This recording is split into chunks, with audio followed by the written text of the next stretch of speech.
गाजियाबाद के लोनी में लोनी विधायक नंदकिशोर गुर्जर द्वारा आयोजित भव्य श्री राम कथा के दूसरे दिन प्रदेश के दोनों उप मुख्यमंत्री केशव प्रसाद मौर्य और ब्रजेश पाठक लोनी में भगवान श्री राम कथा स्थल पर पहुंचे। दोपहर करीब 3 बजे डिप्टी सीएम केशव प्रसाद मौर्य पहुंचे। इस दौरान उन्होंने व्यासपीठ का आशीर्वाद दिया और प्रदेश की खुशहाली की कामना की। भक्तिमय माहौल में पूजन कार्यक्रम में पहुंचने पर मुख्यमंत्री का भव्य स्वागत किया गया। कथा वाचक अतुल कृष्ण महाराज के सानिध्य में केशव प्रसाद मौर्य ने पवित्र रामचरितमानस के विधि विधान से पूजन और आरती की। उप मुख्यमंत्री ने उपस्थित जनसमूह को संबोधित करते हुए कहा कि भगवान श्री राम का जीवन हम सभी के लिए आदर्श है और रामचरितमानस हमें सन्मार्ग पर चलने की प्रेरणा देती है। उन्होंने कहा कि लोनी की कलश यात्रा की चर्चा पूरे प्रदेश में है। उन्होंने कहा लोनी में निकली कलश यात्रा ऐतिहासिक थी। मैं स्वयं इसकी वीडियो देखकर यहाँ आया हूँ। आज कमल के बटन की ताकत की ऐसे भव्य धार्मिक आयोजन निर्बाध रूप से संपन्न हो रहे हैं।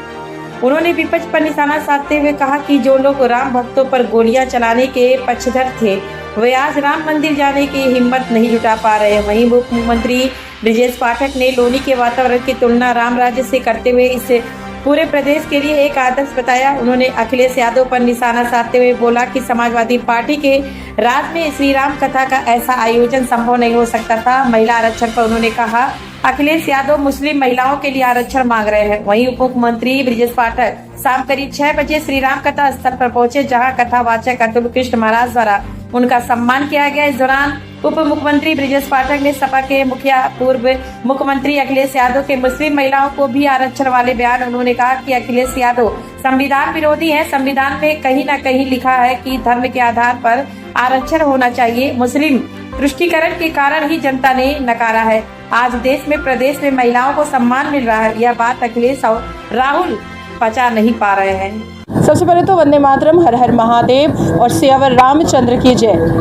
सबको पता है इस देश में, इस ब्रह्मांड में, क्योंकि मैं नेशनल इंटरनेशनल सारी न्यूज़ पर बैठती हूँ कि जहाँ पर भी अध्यात्म और धर्म और सनातन धर्म से जुड़ी हुई कोई भी समारोह होता है तो मैं वहाँ पर माथा टेकने ज़रूर आती हूँ। लोनी के विधायक मेरे बड़े भाई हैं, उन्होंने मुझे यहाँ पर बुलाया, मैं आई और मुझे ऐसा लगता है कि 22 करोड़ भारत का मुसलमान और 25 करोड़ पाकिस्तान का मुसलमान अगर भगवान प्रभु राम की संस्कृति और सभ्यता पर चलने लगे तो शायद इस्लाम और मज़हब से जो कुरीति है और इस्लाम और मज़हब के मानने वालों से जो जिहाद की गलतियां होती हैं, विभिन्न प्रकार के जिहाद की जो गलतियां होती हैं, जो अभी TCS में भी चल रहा है नासिक में, कहीं ना कहीं वो एक अच्छे इंसान, सभ्य इंसान बनेंगे। तो अभी भी कथा सुनते वक्त मैंने प्रभु राम से यही प्रार्थना किया कि अपनी सभ्यता का एक थोड़ा सा क्षण पाकिस्तान और भारत के मुसलमानों को दे दें ताकि वो भी इंसान बन जाएं और बहु बेटियों को गंदी नज़र से ना देख करके या हिंदुओं की बहु बेटियों पर बुरी नज़र ना रख करके एक अच्छे पुरुष की तरह वो भी साबित हो। आज जो महिला बिल को लेकर आप क्या कहेंगे? देखिए, मोदी जी के नेतृत्व में ही भारत देश की महिलाओं को सम्मान और मान मिला है। शिव शक्ति का नाम एक वाहिद अकेले इस भारत के प्रधानमंत्री मोदी जी हैं जिन्होंने हमें शिव शक्ति का नाम दिया। आप सोचिए कि 1996 में HD देवे गौड़े ने के माध्यम से वुमेन रिजर्वेशन बिल के बारे में बात उठी थी, तब 81st कॉन्स्टिट्यूशन अमेंडमेंट बिल था और आज अब जा करके वो बिल इम्प्लीमेंट हुआ है और आज पास हुआ है। आप सोचिए कि इतने वर्षों से नेहरू चले गए, इंदिरा जी चली गई, राजीव जी चले गए, संजय जी चले गए, मनमोहन सिंह जी चले गए, अब जा करके महिलाओं को उनका अधिकार मिला है। अब जा करके महिला अपने अधिकार पर खड़ी हुई हैं। तो हम बहुत धन्यवाद करते हैं कि हमारे आदरणीय प्रधानमंत्री की वजह से मुसलमान बेटियां इंस्टेंट ट्रिपल तलाक से उनको रिहाई मिली, उनको इंसाफ मिला। शाहबानो सायरा बानो से लेकर के पूरे भारत की मुसलमान बेटियों को इंसाफ मिला, जीने की आइडेंटिफिकेशन और रिस्पेक्ट मिली और अब भारत की 33% महिला वुमेन रिजर्वेशन बिल पास करके उन्होंने महिलाओं के हृदय से अपने लिए दुआएं ली हैं, अपने लिए बहुत बहुत आशीर्वाद लिया है। मेरी नज़र में मैं नाजिया इलाही खान हमेशा हमारे देश के प्रधानमंत्री को एक फरिश्ते की नज़र से देखती हूँ। अल्लाह तबारक ताला ने मोदी जी को एक फरिश्ते के रूप में भेजा है महिलाओं की रक्षा, सुरक्षा, उनका अधिकार और उन्हें इंसाफ दिलाने के लिए। देखिए, उत्तर प्रदेश के यशस्वी दोनों हमारे माननीय मुख्यमंत्री माननीय केशव प्रसाद मौर्य जी के नेतृत्व में हमने 17 में सरकार बनाई और सुपड़ा साफ किया था सपा का। उसी तरह से माननीय पाठक जी ने पार्टी के लिए लगातार जो काम किया शिक्षा के क्षेत्र में, और एक एक व्यक्ति की सुनते हो तो हमारे दोनों नेताओं के आने से आज लौनी धन्य हुई है। और लौनी के अंदर जो राम कथा चल रही है, मुझे उम्मीद है जैसे राम राज स्थापित हुआ और मजबूती के साथ स्थापित होगा। यहाँ जो जिहादी थे, इस तरह सलीम वास्तविक पर हमला किया, वो 72 घंटों में 72 हुरों के पास गए। गाय काटने वाले के बचे नहीं हैं। तो ये राम कथा का, राम के नाम का प्रभाव है, क्योंकि धर्म धर्म की रक्षा करता है। यहाँ धर्म का काम हो रहा है तो जो सनातन की शक्ति बढ़ रही है, तो राम राज यहाँ आए, ये लौनी का विकास हो और एक एक व्यक्ति का जीवन धन्य हो। जो भी राम का नाम जपता है, एक बार राम राम कहने से 108 जो दाने की माला वो पूरी हो जाती है। तो राम जी का नाम अद्भुत है।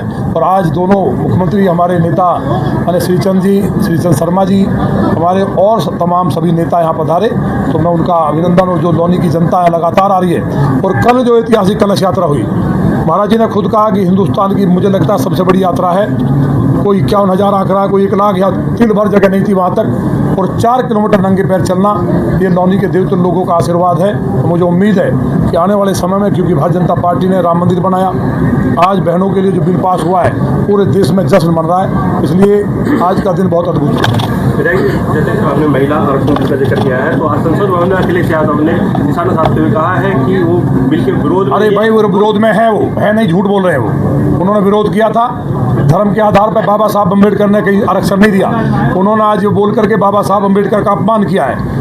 उनके नेता बोलते थे बलात्कार हो जाता है, कोई बुरी बात नहीं है। ये बलात्कार के समर्थक है। राम भक्तों की हत्या से इनके खून के हाथ सने हुए खून में। इन्होंने आतंकवादियों को रिहा करने का पाप किया है। इसलिए ये हमेशा राम के भी विरोधी हैं, बहन बेटियों के विरोधी हैं। और ये लोग केवल एक संगठित गिरोह था, इसको ध्वस्त करने का उत्तर प्रदेश की जनता ने काम किया है। पल्लवित करती रही है। आज हमारा प्रदेश डेवलपमेंट के मोर्चे पर नंबर 1 पर है। प्रति व्यक्ति आय 3 गुना हो चुकी है। आज उत्तर प्रदेश विकसित राज्य की तरफ आगे बढ़ रहा है। ये सब संभव योगी जी की सरकार में, भाजपा के सरकार में संभव हुआ है। पता है, पहले सोचो, एक हफ्ता बत्ती दिन में आती थी, एक हफ्ता रात में। बताओ भैया, 17 से पहले क्या हाल था बताओ। बिजली, पानी, स्कूल, अस्पताल, लॉ एंड ऑर्डर बेहतर से बेहतर हो रहा है। और उद्योग लग रहे हैं, रोजगार मिल रहा है। लोगों के जीवन स्तर में बदलाव लाने का काम भारतीय जनता पार्टी की सरकार ने, योगी जी सरकार ने करके दिखाया है। ये सब संभव माननीय मोदी जी के मार्गदर्शन में हुआ है। डबल इंजन की सरकार ने देश और प्रदेश को अद्भुत प्रगति दी है। पाठक जी, अखिलेश यादव ने बयान देते हुए कहा है कि भाजपा की नीति का भंडाफोड़ SIR के जरिए हुआ। क्या आप सब जानते हैं कि SIR पहली बार नहीं हुआ है। SIR देश में आज़ादी की बात कई बार हुआ, संविधान लागू होने के बाद। और इनसे पूछो, जिसका वोट कटा है, आप भी सुनो मेरी बात को, जिसका वोट कटा है वो इधर सुनो भैया, वो चुनाव से 1 महीना पहले तक वोट बनवा सकता है। और जिसका वोट कटा हो एक बनवा ले। लेकिन उत्तर प्रदेश के लोग ठान चुके हैं, गुंडे माफियाओं को कभी सत्ता में नहीं आने देंगे। अखिलेश ने बोला कि PDA का मतलब PDA का मतलब है प्राइवेट लिमिटेड अथॉरिटी। ये केवल परिवारवादी पार्टियां हैं और ये जाति धर्म के आधार पर चलती है। इनका प्रदेश की जनता से कोई लेना देना नहीं है। मैं बार बार कहता हूं कि अब्दुल कब तक दरी बिछाएगा।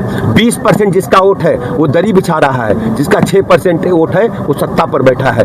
इनको मुस्लिम समाज से कहता हूं कि अपना नेता चुनो और समाजवादी पार्टी को उसकी हैसियत बता दो। अखिलेश यादव संसद भवन में बोले कि आपकी सास बहू वाली यानी कि स्मृति ईरानी पे निशाना साधते हुए वो भी हार गई। आप जानते हैं, ये सब ऐसे लोग हैं, काट की हांडी बार बार नहीं चढ़ती। एक बार आप गुमराह कर सकते हो, बार बार नहीं कर पाओगे। भारतीय जनता पार्टी सर्व समाज की पार्टी है। सबका साथ, सबका विकास, सबके विश्वास के आधार पर जन जन को जोड़ करके प्रदेश और देश को विकसित भारत के संकल्प कर आगे बढ़ाने का काम माननीय मोदी जी के नेतृत्व में कर रही है।